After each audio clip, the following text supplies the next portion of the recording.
Subscribe करें और bell दबाएं ताकि कोई खबर रह न जाए।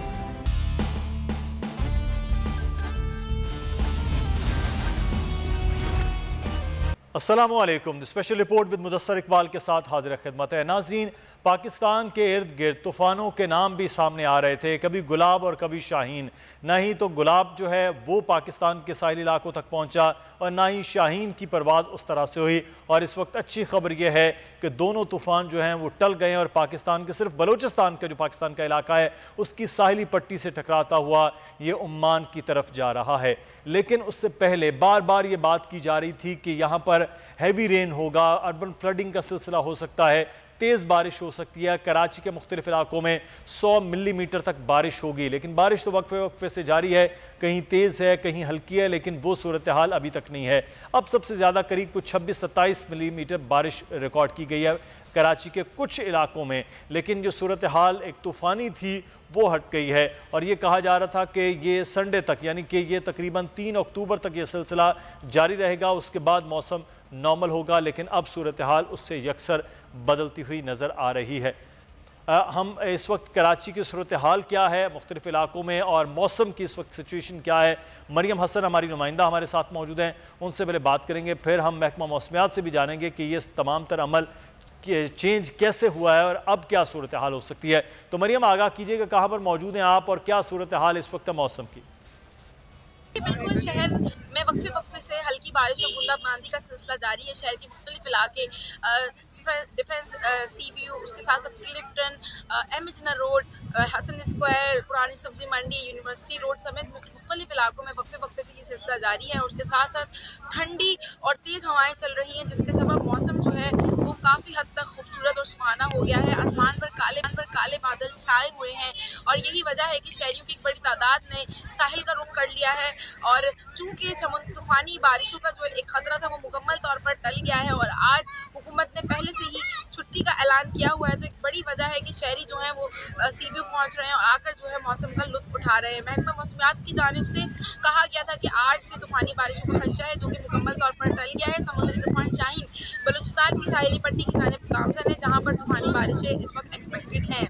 जबकि अगर कराची की बात की जाए तो कराची में कल तक जो है मौसम इसी तरीके से खुशगवार और हसीन रहेगा। ठंडी हवाएं तेज़ रफ्तार से जो है वो चलती रहेंगी, जबकि तेज़ बारिश का इम्कान नहीं, अलबत्ता कुछ इलाकों में जो है कुछ देर के लिए तेज़ बारिश हो सकती है। वहीं दूसरी जानिब शहर के मुख्तलिफ इलाकों में हुकूमती नुमाइंदान, बल्दियाती नुमाइंदान मौजूद हैं, सक्शन पम्प्स और उसके साथ साथ मशीनरी भी जो है मौजूद है ताकि पानी की निकासी की जा सके। लेकिन ऐसा नज़र नहीं आ रहा कि अब तेज़ बारिश होगी। लेकिन मरियम सूरत हाल से आगाह कर रही थी कराची में मौसम से मुतालिक। बहुत शुक्रिया आपका। और यहाँ एक बड़ी खबर जो आपको देंगे, पाकिस्तान का TTP से गैर मुसल्लह होने का मुतालबा। पाकिस्तानी हुकूमत तालिबान से गैर मुसल्लह होने के लिए मुज़ाकरात कर रही है। अफ़गान तालिबान मुज़ाकरात में सालिस का किरदार अदा कर रहे हैं।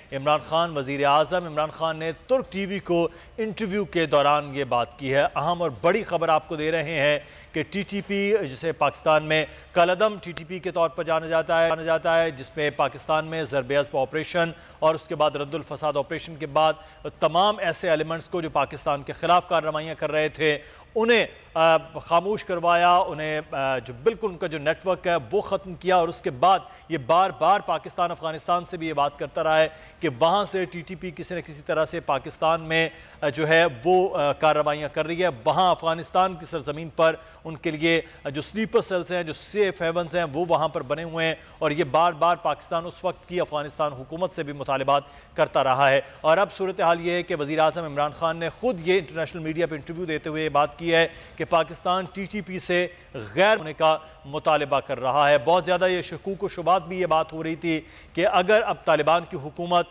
अफ़गानिस्तान में आई है तो क्या फिर से तहरीक तालिबान पाकिस्तान वो एक्टिव तो नहीं हो गए।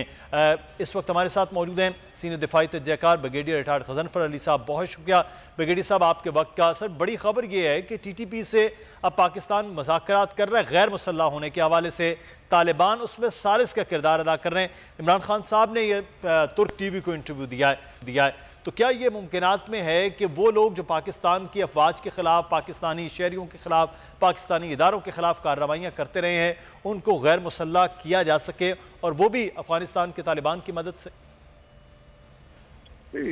देखने में तो ये पॉसिबिलिटी नहीं लगती। और पाकिस्तान ने अपने सरहदी इलाकों में, नॉर्थ एंड साउथ वजिस्तान, बाकी इलाकों में बड़े कॉम्प्रिहेंसिव ऑपरेशन किए हैं और तहरीक तालिबान के जितना स्ट्रक्चर है उसको ख़त्म किया। और अल्लाह का शुक्र है अभी कोई प्रोस्क्राइब ऑर्गेनाइजेशन पाकिस्तान के अंदर मौजूद नहीं है। मुशर्रफ के ज़माने में भी जब दहशतगर्दी की कार्रवाइयाँ शुरू हुई थी जनरल मुशर्रफ के ज़माने में, तो उस वक्त भी इनसे एक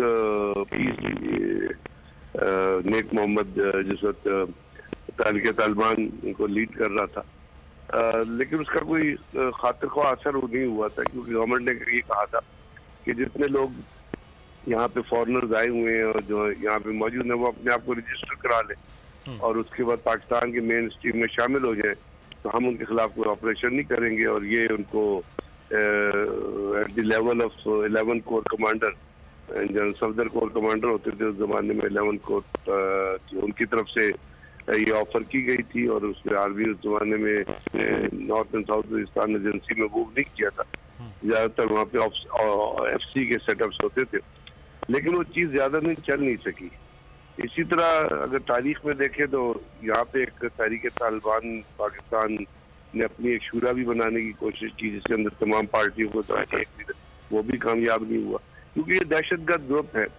इनके अंदर ना तो इखलाक होता है, ना इनके अंदर कोई असूल होता है, ना ये किसी असूल की पासदारी करते हैं। दहशतगर्द जो होता है उसका तो अपना एक मोटिव होता है, कोई एथनिसिटी को, कोई मजहब को, कोई अपने बाइसेस को एक्सप्लॉइट करते हैं दहशतगर्दी करने के लिए।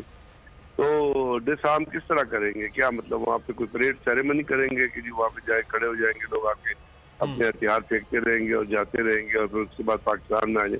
तो एक अजीब सी प्रपोजिशन है, मुझे नहीं पता ध्यान में क्या चीज़ है या वो किस चीज़ को मॉडल बनाना चाहते हैं। हाँ, मुझे इतना ज़रूर पता है कि जब बलूचिस्तान के अंदर इंसर्जेंसी चल रही थी 1973-74 में, जब अकबर बुख्ती की गवर्नमेंट को ख़त्म किया गया था, तो वहाँ पे सबसे पहले एक बहुत बड़ा ऑपरेशन हुआ था। वो जो दहशतगर्द उस जमाने में जो ये ग्रुप्स लड़ रहे थे, जिसमें जहरीज भी थे, बुख्तीज भी थे, मरीज भी थे और कुछ अफगानिस्तान चले गए, तो एक शमालोंग ऑपरेशन हुआ था बहुत बड़ा। और उसके अंदर तमाम के तमाम ये जो दहशतगर्द उसकी शमालोंग पहाड़ी की टॉप पे मौजूद थे, तक किया गया था 24 चारों तरफ से। और वो कोई सीज जो है वो कोई 10-15 दिन से ज्यादा चला था।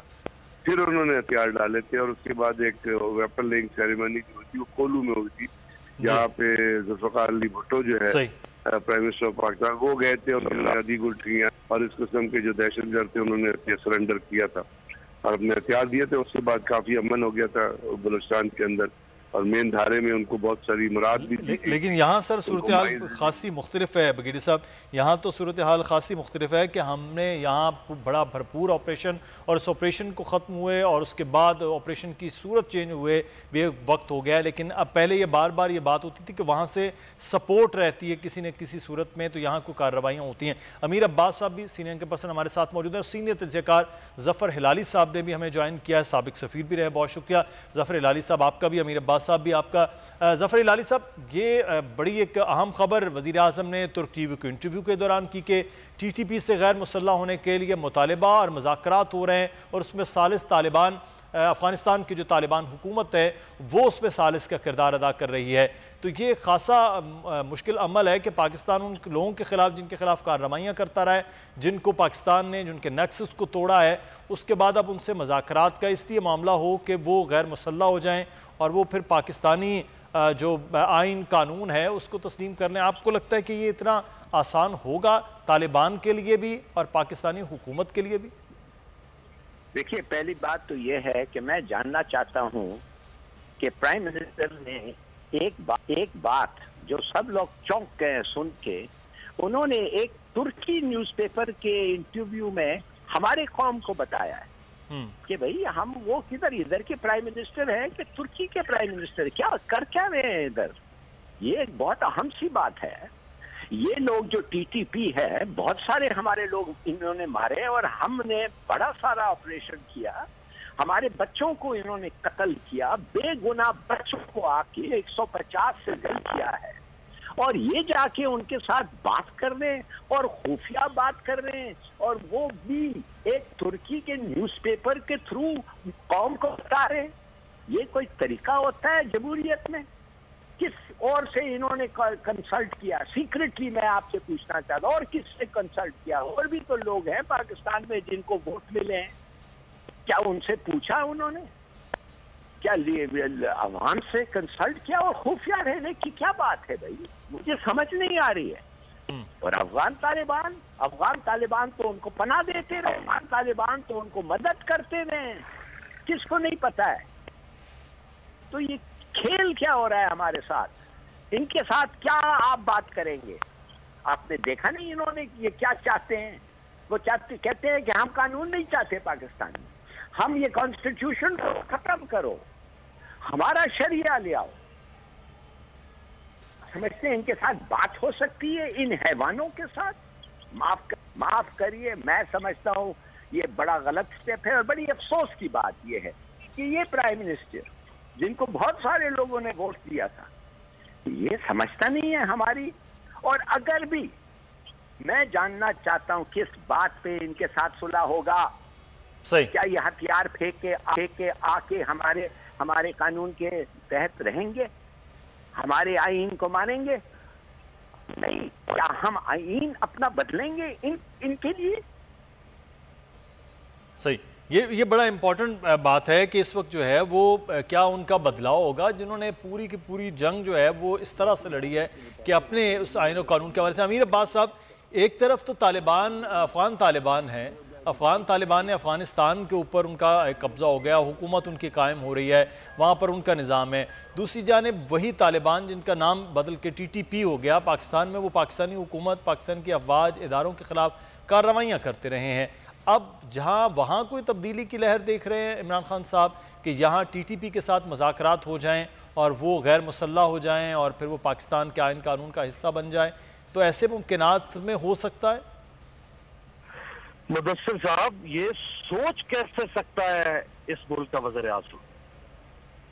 इसके हमारे वज़ीर आज़म के ज़हन में ये ख्याल ये आ कैसे गया? ये सोच पैदा किस तरह से हो गई, इतनी जालिमाना सोच? वज़ीर आज़म कौन होता है APS के बच्चों के वरसा से पूछे बगैर इस किस्म का फैसला करने वाला या कौम में ऐसी राय फ्लोट करने वाला? वज़ीर आज़म कौन होता है इस मुल्क के मस्जिद और महराब को खून रंग में ढालने गर्दों के साथ सुलह किया, उनको गैर मुसल्लह करके और बगैर किसी शर्त के ये बात कौम के सामने रखने वाला? ये दहशतगर्द नहीं है सिर्फ, ये गुंडे हैं, ये बदमाश हैं, ये रस्सागीर हैं, ये जराइम पेशा लोग हैं, ये लुच्चे लफंगे हैं, ये दुनिया के धुतकारे हुए बदमाश थे जो इकट्ठे हो गए, जिन्होंने इस्लाम का नाम इस्तेमाल करके, ढाल इस्तेमाल करके और एक मुल्क के अंदर रियासत को चैलेंज किया और उस पर चढ़ाई कर दी।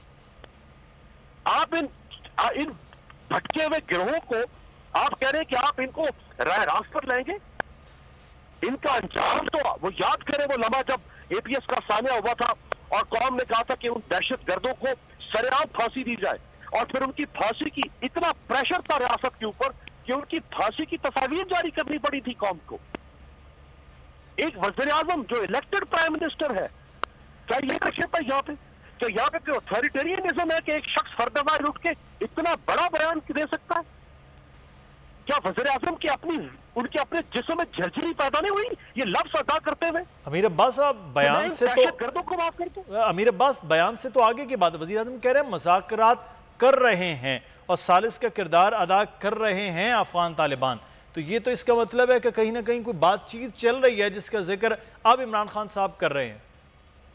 देखिए, अफगान तालिबान के साथ जो बात पहले इन्होंने शुरू की थी वो ये बात थी कि जो TTP के लोग हैं वो अफगान सरजमीन को पाकिस्तान के खिलाफ इस्तेमाल न करें, TTP अपने आप को सरेंडर कर दे पाकिस्तानी रियासत के सामने और पाकिस्तानी रियासत के रहमो करम पर अपने आप को छोड़ दे। अगर तो ये मुज़ाकरात है तो फेयर इनफ, इसमें तो कोई हर्ज नहीं है कि आप यहाँ से आपकी हुकूमत अफगान हुकूमत से कहती है कि आप हमारे ये जो दहशतगर्द आपके यहाँ छुपे हुए हैं, आप इनसे कहें कि अपने आप को गैर मुसल्लह करें और अपने आप को हमारे रहमो करम पर छोड़ दें। अगर तो ये बात है फिर तो ठीक है, फिर तो। लेकिन अगर आप ये कहें कि वो हथियार फेंक दें और फिर हम हंसी खुशी रहना शुरू कर दें उनके साथ, और हम उनके साथ जफिया डाल के रहना शुरू कर दें, तो फिर ऐसी सोच के ऊपर, ये सोच जिसके अंदर भी पैदा होगी, कैसे आप तसव्वुर कैसे कर सकते हैं? आप इतनी खून आशाम शामें हमने गुजारी है स्कूल के अंदर, आप ऐसे दहशतगर्दों को ये शेर देना चाहते हैं कि आइंदा से कोई भी इस मुल्क में सूफी मोहम्मद उठे और वो रियासत के खिलाफ अलम बगावत बुलंद कर दे, और वो जो है वो ताकत के और जबर के थॉन्स के ऊपर कहे कि मेरा निजाम मुसल्लत करो। कोई इस मुल्क में फजलुल्लाह उठे, कोई इसमें बैतुल्लाह महसूद उठे और वो रियासत की गर्दन के ऊपर नाखून रखकर कहे कि तुम्हारी गर्दन काट दूंगा, तन से जुदा कर दूंगा, वरना मेरा निजाम मुसल्लत करो, और फिर बाद में 20 साल के बाद वो रियासत उनसे माफी मांगना शुरू कर दे या उनकी माफी कबूल करना शुरू कर दे। क्या महज़ब कौमें इस तरह अपनी गलतियों की इस्लाह करती हैं? इन हरामजादों को जहां तक लिखा, आप इनके साथ माफी और गैर मुसल्लत का लफ्ज का भी तसव्वुर कैसे कर सकते हैं? ये तो बड़ा एक अहम मामला है कि इसको, और दूसरा ये है कि इस तरह से जो बड़ी एक अहम, ज़फ़र हिलाली साहब भी बात कर रहे थे, ब्रिगेडियर साहब भी, कि ये अचानक ये वाला मामला, और वो भी तुर्क टीवी पर, पार्लियामान सबसे बड़ा एक फोरम है इस पाकिस्तान का, वहाँ पर ये बात ही नहीं आई, तो ये तो पूरा एक नया हंगामा होगा कि जहाँ सब ने फैसला अवामी नुमाइंदों ने करना है, उसके बाद अवामी राय आमा है, उसके बाद कोई ऐसा फैसला होना चाहिए। लेकिन एक चीज़ जो है, यहाँ से जितनी भी कार्रवाइयाँ अज़्ब के बाद होती रही, ब्रिगेडियर साहब, आप, मुझे याद आ रहा है 2016-17 में भी आप प्रोग्राम्स में हमारे भी बात करते थे गज़नफ़र साहब, कि वहाँ अजीत दोवल का पूरा वो एक प्लान होता है, एनडीएस का पूरी एक मदद मिलती रही है कि पाकिस्तान के अंदर इस किस्म की जो सिलेक्टेड कार्रवाइयाँ सॉफ्ट टारगेट पर जाके की जाती रही हैं टीटीपी की जानिब से, फिर उस पर वो कबूल भी इस अमल को करते रहे। वो ये तो फिर अगर इनको आज माफ़ी की बात हो गई या गैर मुसल्लह होने की बात होगी, मज़ाकरात, तो फिर तो इनके नेक्सस वहाँ तक जुड़े हुए हैं, फिर तो वो फिर पाकिस्तान दुश्मन जो कुव्वतें हैं वो कामयाब हो सकती हैं और इनके ज़रिए फिर कार्रवाइयाँ हो सकती हैं। ब्रिगेडियर साहब,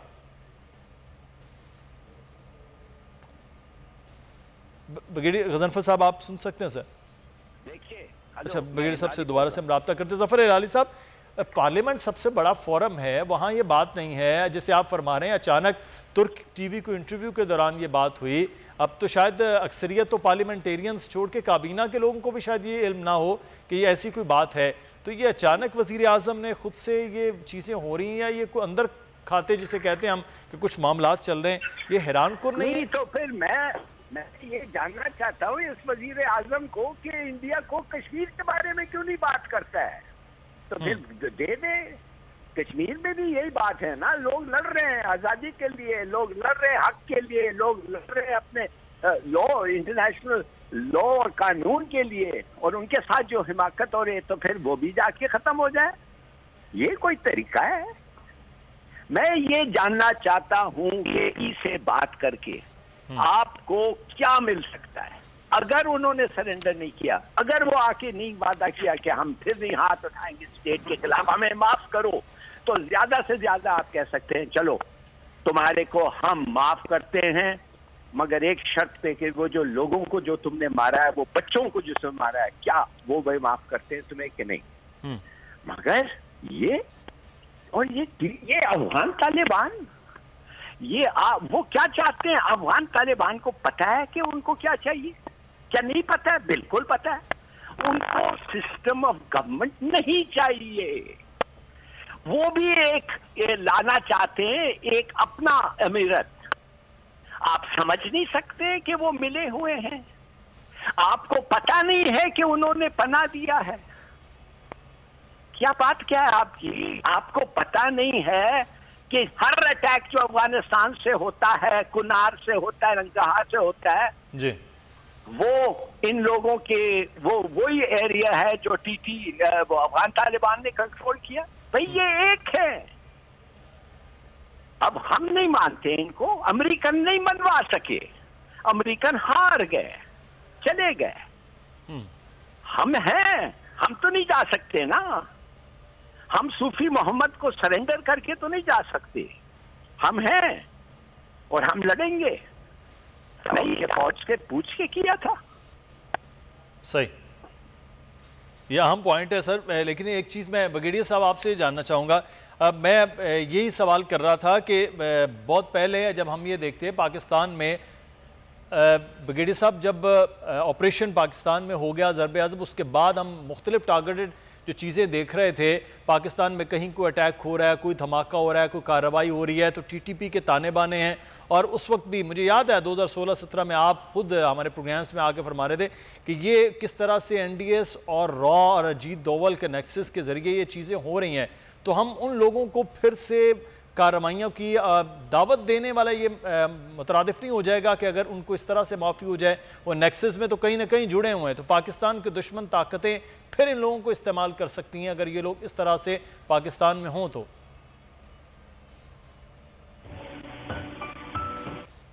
जी ब्रिगेडियर साहब।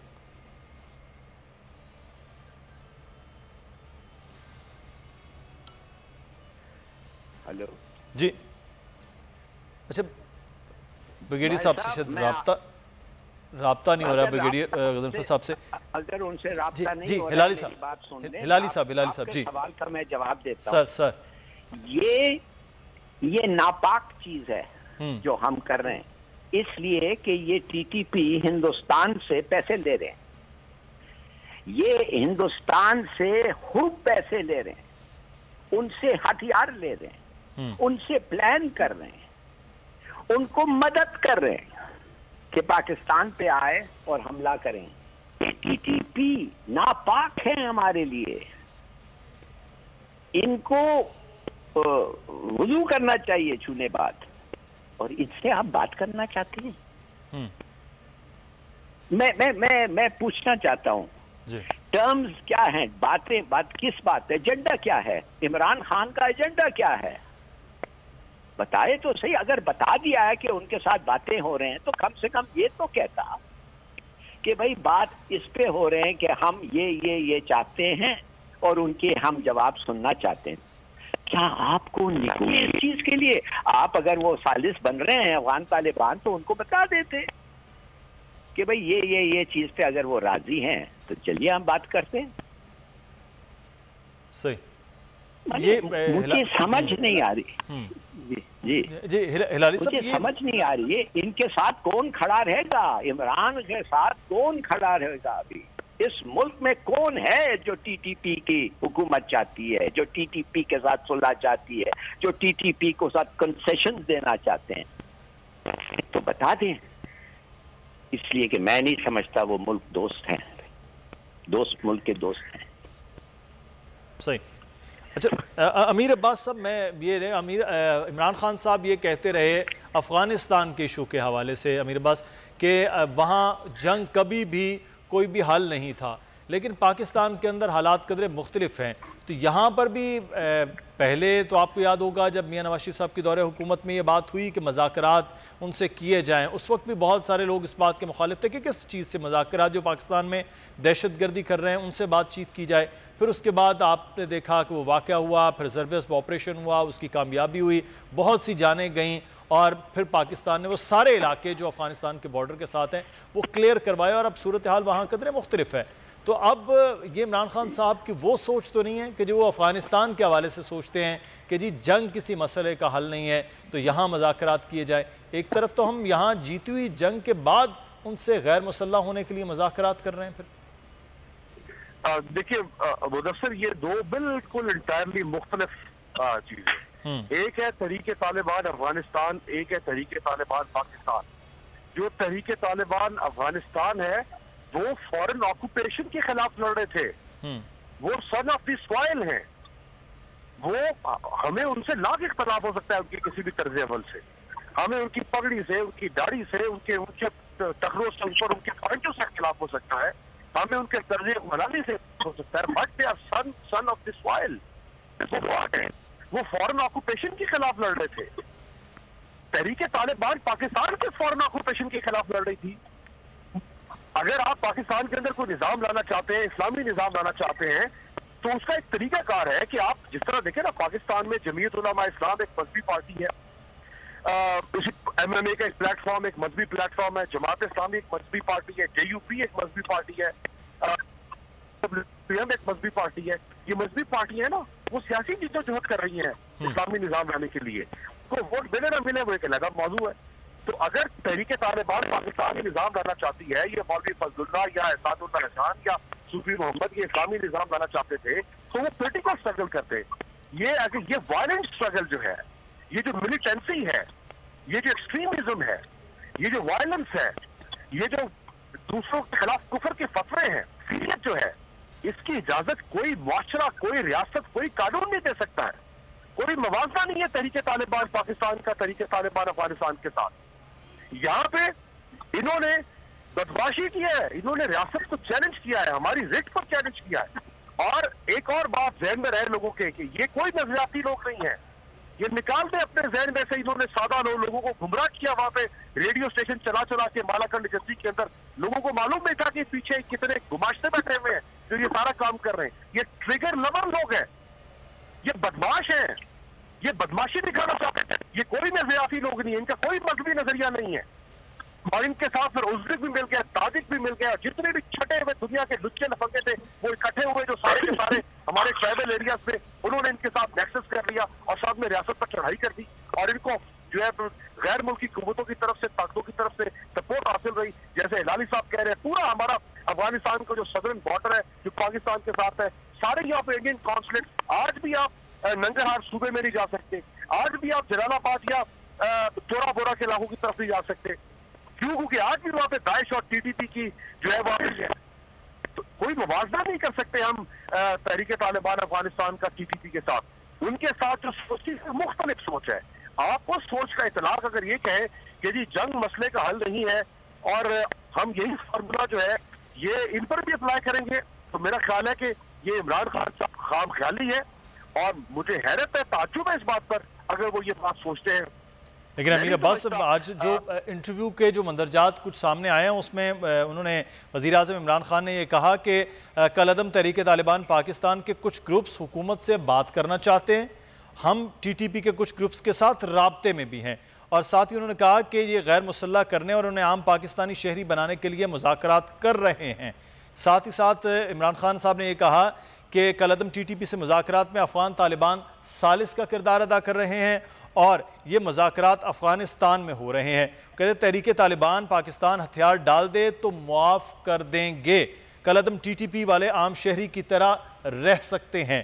ये कुछ मंदरजात जो आज की गुफ्तगू के अंदर जो इंटरव्यू है, तफसीली इंटरव्यू जब देखेंगे आप वो भी, लेकिन ये उस इंटरव्यू में जो ये एक स्पेसिफिक टॉपिक था तहरीके तालिबान पाकिस्तान के हवाले से, तो उसमें ये तो वो तो माफ़ी का, आम शहरी होने का, मज़ाकरात में सालिस का, वो तो सारी की सारी तफसील वज़ीर आज़म दे रहे हैं कि हो रही है बात।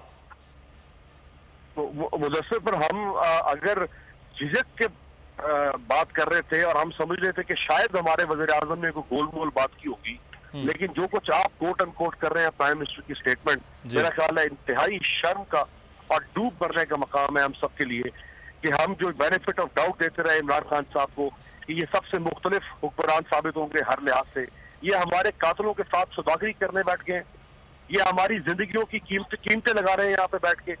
इस मुल्क के अंदर 20 साल तक कोई हमारी फौज जो है वो वर्दी पहनकर बाहर नहीं निकल सकती थी, हमारे जर्नैलों को निशाना बनाया गया, हमारे तालीमी इदारों को निशाना बनाया गया, इमाम बारगाहों को निशाना बनाया गया, मसाजिद को निशाना बनाया गया। और ये जब भी बैठते हैं इमरान खान साहब ये खुद गिनवाते हैं कि मेरे मुल्क में 80,000 लोगों की जो है वो जिंदगी कुर्बान हुई और 1,30 अरब $130 अरब का नुकसान हुआ। तो ये सारे कुर्बान जो पढ़ते चले आ रहे थे इतने अरसे के तक, उसका नतीजा पर ये निकला कि आज वज़ीर आज़म कह रहे हैं कि इनके साथ जो है अगर ये पुरअमन तरीके से रहना चाहें तो ये आम शहरियों की तरह रह सकते हैं। तो फिर आप अगर आप इनके साथ कर सकते हैं मुज़ाकरात, तो फिर नवाज शरीफ ने आपको क्या मौत पड़ती है? फिर आप आसिफ जरदारी को भी माफ कर देना, फिर आप अल्ताफ हुसैन को भी माफ कर दें जिस अल्ताफ हुसैन ने कराची के अंदर खून की होली खेली, फिर आप माफ कर दें इस मुल्क के हर डाकू, बदमाश, कातिल, गैंगस्टर और गुमाश्ते को। ये आप कौन होते हैं इस किस्म का सिलेक्टेड इंसाफ करने वाले? और आप इतनी बड़ी किस तरह से आप इतनी बड़ी स्टेटमेंट आप दे सकते हैं 80,000 लोगों के गुरसा को एतमाद पे लिए बगैर, पाकिस्तान की पार्लियामान को एतमाद पे लिए बगैर? आप कैसे इतनी बड़ी स्टेटमेंट दे सकते हैं? आप तय वादा करके रखते हैं पाकिस्तान के निजाम इंसाफ को, आप वैसे ही इस मुल्क के अंदर आग लगा दे हर इदारे को और हर इमारत को अगर आप इस तरफ इस मुल्क को लेकर जाना है। और याद रखिएगा, अगर इमरान खान साहब ने ये काम कर दिया, इमरान खान साहब की सियासत सही, क़यामत तक के लिए खत्म हो जाएगी और इनकी पार्टी। ये बहरहाल एक बहुत बड़ा फैसला है, बहुत बड़ी बात है कि जो ये इस तरह के फैसले हो रहे हैं। बहुत शुक्रिया अमीर अब्बास साहब, ज़फ़र सीनियर तज्ज़ियाकार हमारे साथ मौजूद थे, साबिक सफ़ीर। अब देख रहे हैं कि वज़ीर-ए-आज़म इमरान खान ने ये जो बात की है, इसके मज़ीद तफ़सीलात क्या सूरत में सामने आती हैं जब हुकूमती नुमाइंदगान इस बात का और ख़ास तौर पर वज़ीर ख़ारजा इस बात का जवाब दें, वज़ीर-ए-आज़म खुद इस बात का जवाब दें।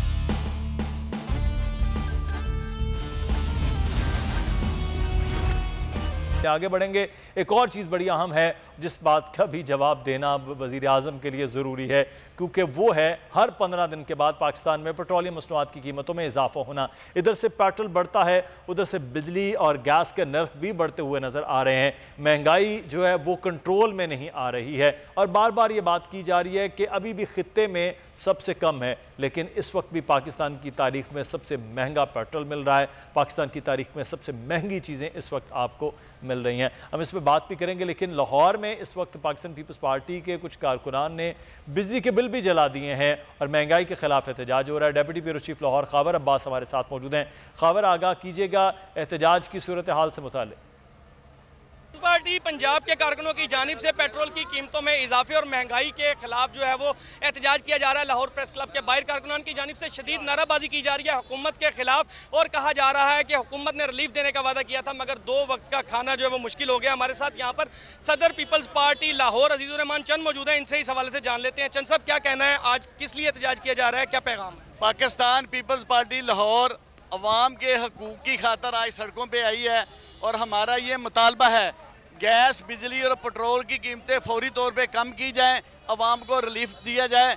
ये जो हर दिन पेट्रोल की कीमतें बढ़ा रहे हैं, इससे दिन ब दिन महंगाई इतनी ज़्यादा हो गई है कि गरीब आदमी का जीना महाल हो गया है। यहाँ पर मौजूद सदर अजीजुर रहमान चंद साहब की आपने गुफ्तगू सुनी, इनका मुतालबा है कि फिलफौर हुकूमत जो वो महंगाई पर काबू पाए, पेट्रोल की कीमतें कम करे और इनका ये कहना है कि अगर हुकूमत ने इनके मुतालबात को तस्लीम न किया तो पीपल्स पार्टी की जानिब से एहतजाज का दायराकार जो है वो वसी कर दिया जाएगा और हर शहर के चौक में, हर गली में, हर महल्ले में जो है। बहुत शुक्रिया, ख़ाबर हमारे साथ मौजूद थे, हमें आगाह कर रहे थे कि पीपल्स पार्टी एहतजाज कर रही है। बहरहाल ये एहतजाज हमें पार्लियामान के अंदर, पार्लियामान के बाहर भी नज़र। हम बात करेंगे सारी इन्फ्लेशन की सूरत हाल के हवाले से, इंटरनेशनल मार्केट की सूरत हाल के हवाले से और इसके असरात अगले आने वाले दिनों में क्या होंगे। शान सईद साहब हमारे साथ मौजूद हैं, हमारे मौशात हैं। बहुत शुक्रिया शान सईद साहब आपके वक्त का।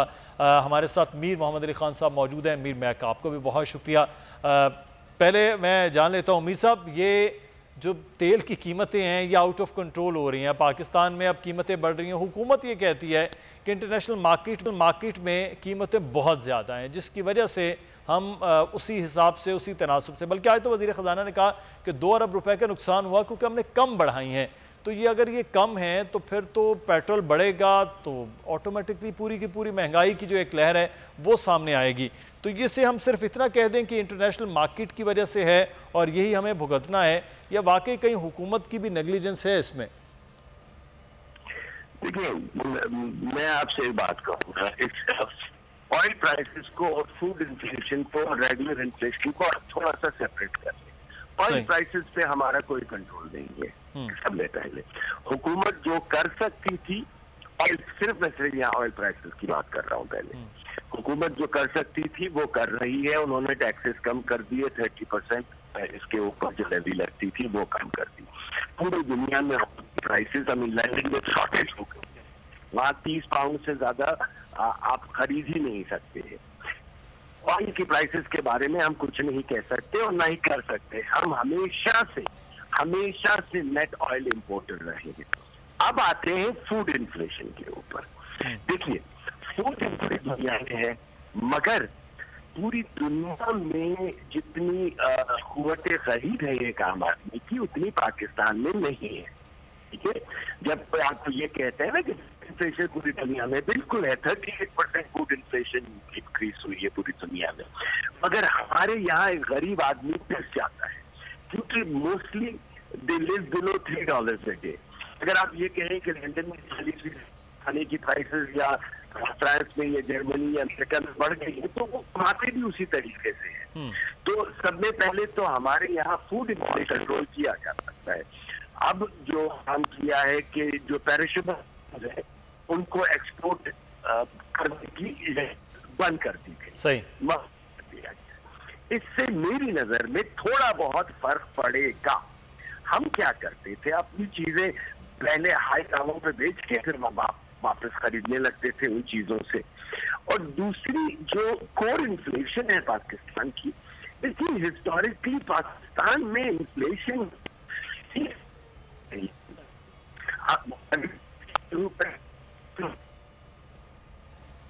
सही। अच्छा, मीर साहब से दोबारा से हम रब्ता करते हैं, आवाज़ उनकी कट रही। शान सईद साहब, सर ये एक तो आप मलेशिया में हैं, मलेशिया में भी महंगाई बढ़ी है लेकिन वहाँ क़ुव्वत ख़रीद बेहतर है, लेकिन पाकिस्तान में क्योंकि हमारी सबसे बड़ी इंपोर्ट ही ऑयल है पाकिस्तान के अंदर, जब ऑयल बड़ी एक इंपोर्ट होगी तो ऑटोमेटिकली उस इंपोर्ट के असरात पर हर चीज़ पर नज़र आएंगे, चाहे वो फूड की इन्फ्लेशन है या बाकी चीज़ों पे है, तो ये फिर आउट ऑफ कंट्रोल है। तो अब इसका मतलब है जिस समत में और जिस तेज़ी के साथ पाकिस्तान में डॉलर और पेट्रोल बढ़ रहा है, इसको कंट्रोल नहीं किया जा सकता।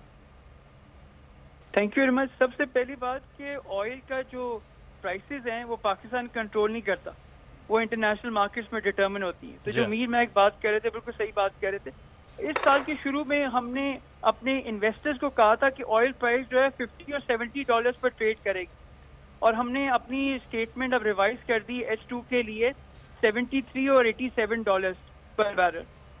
और इस साल ऑयल जो है 58% जो है अप है, और ऑयल इसी तरह बढ़ता रहेगा क्योंकि उसकी डिमांड बढ़ती जा रही है, सप्लाई कंस्ट्रेंट्स आ रहे हैं, तो इसका इम्पैक्ट जो है पूरी दुनिया में आएगा। और हम वही 51 साल पहले पीछे जा रहे हैं, स्टैगफ्लेशन, जब दुनिया में प्राइसेस जो था, इन्फ्लेशन पूरी दुनिया में था। इस वक्त आप देखिए अमेरिका में 5.4% है, यूरोप में 3.4% है, यूके में 4% है। तो पाकिस्तान वो वाहिद मुल्क नहीं है जहाँ इन्फ्लेशन है। और दूसरी बात यह कि इन्फ्लेशन गवर्नमेंट का डोमेन कभी नहीं रहा, गवर्नमेंट का डोमेन हमेशा फिस्कल पॉलिसी रही है। ये सेंट्रल बैंक का डोमेन होता है कि वो मॉनेटरी पॉलिसी के थ्रू इन्फ्लेशन कंट्रोल करें। ये स्टेट बैंक का मैंडेट है कि वो प्राइस स्टेबिलिटी रखें और ग्रोथ स्टेबिलिटी रखें। अनफॉर्चुनेटली पिछले 2 साल में मुझे बड़े अफसोस के साथ कहना पड़ता है कि हमारी स्टेट बैंक की जो पॉलिसीज हैं वो टोटल फेलियर है। हम इन्फ्लेशन को नहीं कंट्रोल कर सके। लोग इमरान खान को कह रहे हैं कि इमरान खान की वजह से इन्फ्लेशन है। Imran Khan has got nothing to do, ये गवर्नमेंट का डोमेन ही नहीं है, गवर्नमेंट का मैंडेट ही नहीं है। तो क्योंकि हमारे लोग 80% जो है उनको ग्लोबल इकोनॉमी का पता ही नहीं है, उनको जीडीपी का नहीं पता, उनको ये नहीं पता कि जी ऑयल प्राइसेस कैसे मूव होती हैं, इंटरनेशनल मैनूवरिंग कैसे होती है।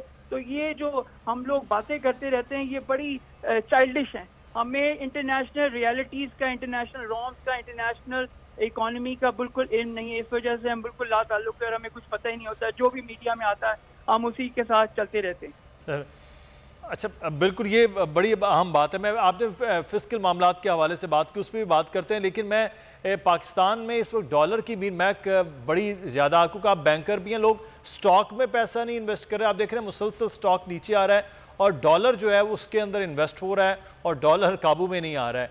तो ये इसको फिर कैसे कंट्रोल किया जाए? डॉलर जी पूरी दुनिया में इस वक्त ऑल टाइम हाई है, 94.25 पे इस वक्त ट्रेड कर रहा है डॉलर इंडेक्स। ये पाकिस्तान में नहीं है, पूरी दुनिया में। लेकिन 18 अक्टूबर की डेट बड़ी अहम है क्योंकि उस दिन डेट सीलिंग का क्राइसिस जो है वो अमेरिका में आने वाला है। अगर वो रिजॉल्व नहीं होता तो डॉलर शायद उसमें बीटिंग आए और इंटरनेशनल मार्केट में शायद डॉलर जो है वो नीचे जाए। अगर डॉलर इंटरनेशनल मार्केट में नीचे जाता है वो पाकिस्तान में भी नीचे आएगा। दूसरी बात, पाकिस्तान ने, ये मैं पूरा क्रेडिट देता हूँ प्राइम मिनिस्टर इमरान खान को, कि सऊदी अरेबिया ने अगेन हमारी जो है वो मदद करने के लिए तैयार है। और मैं 3.6 बिलियन जो है, आज साहब ने अपनी प्रेस कॉन्फ्रेंस में बताया है कि फाइनेंशियल पैकेज अरेंज हुआ है, उससे डॉलर को थोड़ा सा नीचे आएगा। और मैं कहता हूँ फेयर वैल्यू जो इस वक्त डॉलर की है इट इज़ बिटवीन 155, तो वहाँ पर थोड़ा सा रिलीफ। तो डॉलर ऊपर जाने में इसमें पाकिस्तान में भी कोई, उसमें पाकिस्तान में नहीं है। शान साहब ये आ सकता है नीचे, ये सूरत हाल ऐसी नजर बिल्कुल जी। पिछले अगर 3 महीने पहले डॉलर इंडेक्स जो है वो 91 पे ट्रेड कर रहा था। इन्वेस्टर्स का इस वक्त नर्वसनेस जो है पूरी दुनिया में बढ़ता जा रहा है। इतना नर्वसनेस कभी नहीं आया, और अगर डॉलर क्रैश होता है तो उसका इम्पैक्ट पूरी दुनिया में आएगा। जैसे मैंने आपको कहा, हम लोग ग्रेट डिप्रेशन पार्ट 2 जो 1933 में आएगा, 79-90 साल बाद वो दोबारा आने वाला है अगले कुछ हफ्तों में। और अगर आपने 1 महीने पहले सेंट्रल बैंक ऑफ रशिया की स्टेटमेंट पढ़ी होगी, अल्वीरा नेबुलिना जो बड़ी स्मार्ट सेंट्रल बैंकर हैं, उन्होंने कहा था अगले 12 से 18 महीने में हम पूरी दुनिया में क्राइसिस देख रहे हैं, इस मार्केट में भी आ सकता है, बॉन्ड मार्केट में भी और यूएस डॉलर में भी। ठीक, तो ये अच्छा, आप जो बात कर रहे हैं कि मार्केट के अंदर बड़ा ये एक चेंज आ रहा है, लेकिन हमारी मार्केट में मैं मीर मोहम्मद अली खान साहब आपसे जानना चाहूँगा। मीर महक, ये हम तो ये सुन रहे थे कि ये स्टॉक हमारा 50 को क्रॉस करेगा, 50,000 को, लेकिन ये अब आप देख रहे हैं 3 दिन से तो बहुत तेज़ी के साथ ये नीचे आ रहा है। इसकी क्या वजूहात लग रही हैं? इसका डॉलर से ताल्लुक नहीं है, ये मार्केट में पैनिक है। इंपोर्ट्स हमारी बढ़ गई थी, एकदम current account deficit month two month बढ़ा था। फिर उसके बाद एक नाम नहीं लेना चाहता मैं, एक साहब थे वो पकड़े गए, उनके भी 4-5 अरब रुपए की पोजीशन थी मार्केट के अंदर, जिनको एफआई ने पकड़ लिया है। तो वो एकदम जब मार्केट में माल गिरने लगता है पैनिक सेलिंग में, तो लोग पीछे हट जाते हैं। तो इससे डॉलर का ताल्लुक नहीं है। देखिए ना, अगर डॉलर में तो मार्केट और चीप हो गई रुपए में, और पाकिस्तान की अर्निंग्स तो जो थे 100 में से 89 companies have declared dividend, KSE 100 में से। तो मार्केट के फंडामेंटल्स इस वक्त सही हैं। इस वक्त एक मैक्रो इकोनॉमिक फंडामेंटल अगर एक महीने के लिए भी ऊपर नीचे होते हैं, तो हमारी मार्केट हमेशा से स्पेकुलेटर्स की मार्केट रही है, स्पेकुलेटर्स की मार्केट रही है। 5 या 6 बड़ी फर्म्स या बड़े फंडर्स इसको कंट्रोल करते हैं, और उसके बाद फिर मार्केट की डायरेक्शन जो है वो एक स्मॉल इन्वेस्टर उसी तरफ चलने लगता है, तेजी की तरफ तेजी में चलने लगता है। So the people don't see fundamentals of the market. Fundamentals बिल्कुल सही है। प्लस 2,70,000 इन्वेस्टर्स हैं स्टॉक मार्केट में, 22 करोड़ की आवाम में। मतलब इससे ज्यादा उदासी की और चीज होगी क्या? हमारे पास तो 4-5 मिलियन होने चाहिए। बिल्कुल। तो एक पार्टी उसको कंट्रोल कर ही नहीं सकती थी अगर 4 मिलियन होते आपके पास। बिल्कुल। सैंक्शन ज़्यादा मुल्क ईरान है, उसके अंदर 30 लाख इन्वेस्टर्स हैं स्टॉक मार्केट के। उन्होंने हर बैंक अकाउंट को स्टॉक मार्केट के अकाउंट से अटैच कर दिया है, तो जिसकी वजह से इन्वेस्टर्स बढ़े हैं। तो I think all will be well Mudassir. ये महंगाई जो है ना पूरी दुनिया ही में आ रही है, मगर पाकिस्तान में जाहिर है गरीब इंसान को बहुत। यहाँ हमने जो स्टार्ट में बात की थी, यहाँ पे पाकिस्तान के जो परचेज पावर है वो बहुत कम, जैसी ज़्यादा चीज़ें उस तरह से वो लगती हैं। मीर मोहम्मद अली खान साहब आपका भी बहुत शुक्रिया, शान सईद साहब आपका भी बहुत शुक्रिया, दोनों अहबाब को शुक्रिया अदा करते हैं। आगे बढ़ेंगे। एक और बड़ा अहम मामला इस वक्त डेंगू की सूरत हाल के हवाले से बढ़ रहा है, वो चाहे लाहौर हो, कराची हो या फिर इस्लामाबाद। तेज़ी के साथ मरीज़ों की तादाद में इजाफा हो रहा है। जहाँ अच्छी खबर कोविड के हवाले से, वहाँ से बुरी खबर और अलार्मिंग सिचुएशन डेंगू के हवाले से भी है। इस वक्त हमारे साथ डॉक्टर राना जवाद साहब मौजूद हैं। बहुत शुक्रिया राना साहब आपके वक्त का। डॉक्टर साहब, ये डेंगू पे हम पिछले हफ्ते भी आपसे बात कर रहे थे, सूरत हाल वैसी ही चल रही है कि जो मरीज़ों की तादाद है वो भी बढ़ रही है। इस वक्त कोई नंबर आप देख रहे हैं, कोई ग्राफ को नीचे आ रहा हो? बहुत शुक्रिया जी इनवाइट करने का प्रोग्राम में। देखिए, ये सीजन है डेंगू का, और ये सितंबर के एंड में ये शुरू होता है और अक्टूबर पे ये पीक पे जाती है, और फिर नवंबर में जाके जो मौसम में सर्दी बढ़ती है तो ये इसके केसेस कम होते हैं। और इसका नॉर्मली 1-2 साल का साइकिल भी होता है। तो 2019 में आपको याद होगा कि इस्लामाबाद, पंजाब पूरे के अंदर ठीक ठाक डेंगू के केसेस आए थे, और इस्लामाबाद, सिर्फ इस्लामाबाद में हम 800 को हमने डेली नंबर को टच किया था। तो हो रहे हैं, ये ट्रेंड तो बढ़ रहा है, लेकिन ये बहुत ज्यादा अंडर एस्टिमेटेड नंबर है, क्योंकि इसका जो रिपोर्टिंग सिस्टम है वो इतना अच्छा नहीं होता अनलेस के कोई इसके पे तवज्जो दे। तो इसको यही समझिए कि ये ना समझिए कि आज 100 केसेस आए हैं या 200 केसेस आए हैं, समझिए केसेस बहुत हैं और अभी ये ऊपर की तरफ इसका ट्रेंड जा रहा है। अच्छा, लेकिन राना साहब, ये जो अमवात हो रही हैं इसकी क्या वजह है? पहले तो ये कहा जाता कि जैसे डेंगू हुआ उसका फौरी इलाज शुरू होता है, उस पूरा प्रोक्योर करते हैं उस मरीज़ को, और उसके बाद ये अमवात भी हम देख रहे हैं कि सूबे में सिर्फ बात की जैसे में तो 5 अफराद जो है वो जांबाक हो गए हैं। तो ये इसकी क्या वजूहात हो रही हैं? देखिए, इससे आप अमवात से आप हिसाब लगा लीजिए कि एक्चुअल केसेस कितने होंगे, क्योंकि अमवात इसमें जैसा कोविड-19 है, बल्कि उससे भी इसकी कम होती है। इसकी तकरीबन फर्टिलिटी या शरह अमवात समझिए कि 1% से भी कम होता है। तो इस वजह से अगर हमें अमवात मिलनी शुरू हो गई है डेंगू के जरिए, तो इसका मतलब है कि एक्चुअल केसेस का लोड ज्यादा होगा। लेकिन देखिए अभी भी हम अपने आप को बचा सकते हैं, गवर्नमेंट एक्टिव हो सकती है और इस चीज को रिवर्स किया जा सकता है। ये कोई ऐसी नामुमकिन बात नहीं है। हम फ्रांस से, कराची से उस वक्त जो एक मेजर आई थी एपिडेमिक, उससे इसको निपट रहे हैं। लोगों को पता है कि अद्वियात कैसे देनी है, कैसे बेहतर मैनेज करना है। तो इस वजह से एक भी इसके लिए मौत का होना मेरे लिए काबिल अफसोस है। और इसका मतलब है कि डॉक्टर्स को रिफ्रेशर कोर्सेज की जरूरत है कि कैसे बेहतर ट्रीट करें। और बाकी जो पब्लिक हेल्थ मेजर्स होते हैं, सैनिटेशन के मेजर्स होते हैं जो गवर्नमेंट लेती है, लोग खुद लेते हैं, उनकी तरफ लोगों की तवज्जो कराने की दोबारा जरूरत है। सही। अच्छा डॉक्टर साहब, ये कोई मेरा सवाल कोई सियासी नहीं है, लेकिन आप क्योंकि खुद इस डेंगू के सिलसिले को बहुत पहले से आप वाबस्ता रहे, मैं ये जानना चाहूँगा कि इस वक्त आप अक्रॉस द बोर्ड पर पूरे पाकिस्तान में सूबाई हुकूमतों का ये कोई मामला है तो आप देख रहे हैं वाकई उस तरह से एक्टिव हैं जिसे हमें 2011-12 में एक्टिवनेस नज़र आती थी कि जब ये स्टार्ट हुआ, ख़ासतौर पर उस वक्त पंजाब हुकूमत में? देखिए मेरे ख्याल से तो ये 2019 वाली एक्टिविटी भी मुझे नजर नहीं आ रही। मैं पीछे नहीं जाता, पिछली हुकूमतों के उसमें नहीं जाता, लेकिन 2019 में फिर जब क्योंकि इसी तरह केसेस जब बढ़े थे तो गवर्नमेंट एक्टिव हुई थी, प्रोविंशियल भी और फेडरल भी।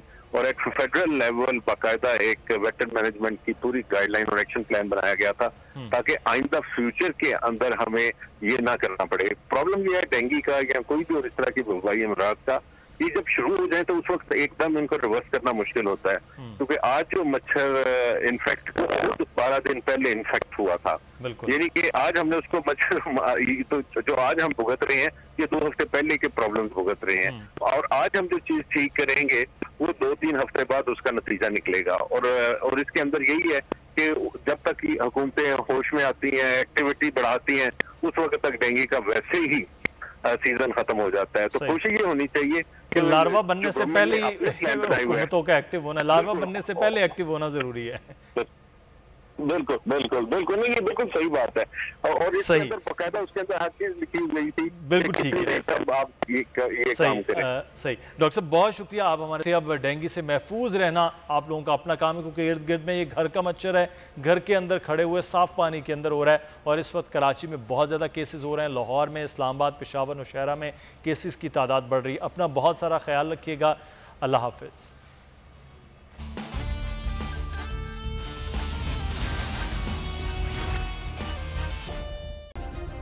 सब्सक्राइब करें और बेल दबाएं ताकि कोई खबर रह न जाए।